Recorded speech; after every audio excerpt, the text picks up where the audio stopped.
C'est par rapport à ta bonne gestion que Dieu te lève et non par rapport à ta connexion dans la vie d'un homme de Dieu que Dieu va te lever. Jésus est mort à la croix pour que tu aies la vie éternelle et non pour que tu deviennes riche. Quand Dieu te rend riche, c'est toi qui deviens une source de bénédiction dans le sens où tu dois utiliser ton argent pour emmener les gens à la richesse. Tu dois enlever les gens de la pauvreté à la richesse, de la boue à la table des rois. C'est toi, avec ton argent, qui dois le faire. Les pauvres ne doivent pas prendre l'argent pour se connecter à toi pour qu'ils deviennent riches. C'est un mensonge. Il y a des mensonges dans l'église. Il faut envoyer 1 million si tu veux atteindre le palier des millions. Il faut envoyer 50 millions si tu veux dépenser les 50 millions. Par rapport à la connexion de ton argent sur la vie de l'homme de Dieu, Dieu va t'emmener d'un palier à un autre. C'est un mensonge. La Bible dit dans Luc chapitre 16 au verset 10, « Celui qui est fidèle en peu de choses, je lui confierai les grandes. » Donc, pour monter des grades là, c'est la fidélité que Dieu attend de toi. Comment tu gères l'argent que Dieu place en tes mains? C'est par rapport à ta bonne gestion que Dieu te lève. Et non par rapport à ta connexion dans la vie d'un homme de Dieu que Dieu va te lever. Souvent même d'autres me vont jusqu'à s'endetter. Le programme a fini au duo. L'homme de Dieu va partir. Il ne faudrait pas que l'homme de Dieu parte avec sa grâce. Donc je dois envoyer l'argent. Donc tu vas prendre crédit 50 000 avec ton voisin. Tu coupes venir dans la présence de Dieu. Quand l'homme de Dieu finit de prêcher, on dit, venez vous connecter à la grâce de l'homme de Dieu. Et tu viens placer les 50 000 de crédit dans le panier qui ne va jamais revenir et tu t'endettes avec. Et pour rembourser, même tu vas couler sueur. La personne va encaisser pendant combien de mois avant que tu ne rembourses son crédit. Frère, il faut quitter dans ça. Il faut quitter sous ce joug. La Bible dit que Jésus a payé le prix pour que tu aies la vie éternelle et non pour que tu deviennes riche. De répéter, Jésus est mort à la croix pour que tu aies la vie éternelle et non pour que tu deviennes riche. Pour devenir riche, le secret, c'est le travail et l'épargne. Tu as touché le cœur de la personne t'a aimé, la personne s'est mariée avec toi. Ah, c'est la grâce qui t'a visité. Tu n'as pas travaillé, mais Dieu t'a visité par la grâce, comme il a dit. C'est une grâce pour que tu sortes de la pauvreté et que tu sois une source d'enrichissement pour tes frères, tes soeurs, pour d'autres, pour la nation. Il y a des personnes qui sont riches pour le monde, mais ce n'est pas un don spirituel qui te donne d'accéder à cette dimension de richesse. Je suis désolé.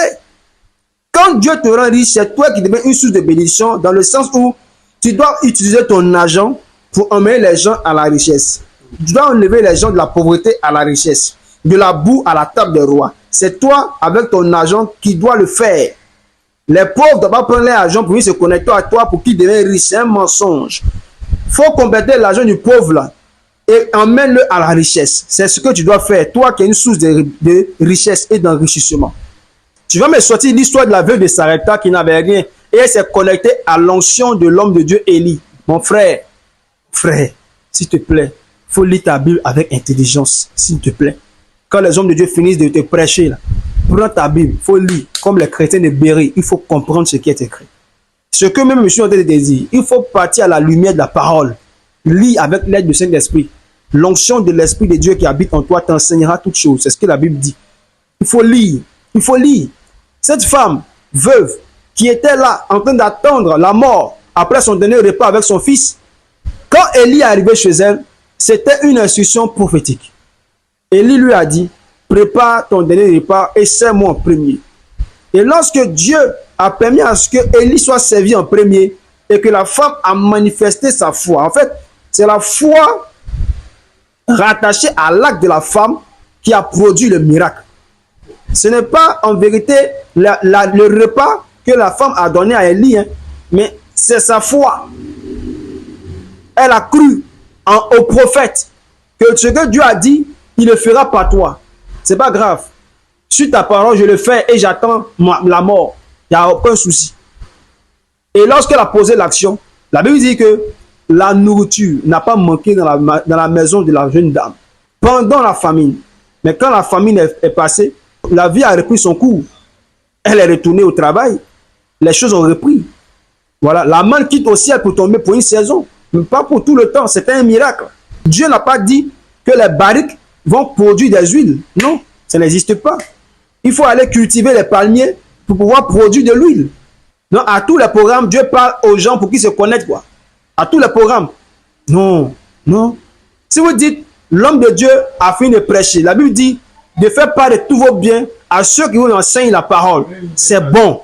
Celui qui a reçu de Dieu la commission d'apporter de façon libérale, voulant aider l'œuvre de Dieu à progresser, voulant soutenir l'œuvre de Dieu parce qu'il sait Dieu, parce que la Bible dit l'ouvrier mérite son salaire, alors tout le monde est libre de mettre sa main dans la poche et pour aller faire son offrande comme il veut.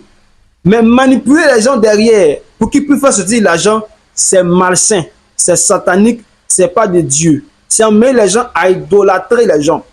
C'est de l'idolâtrie.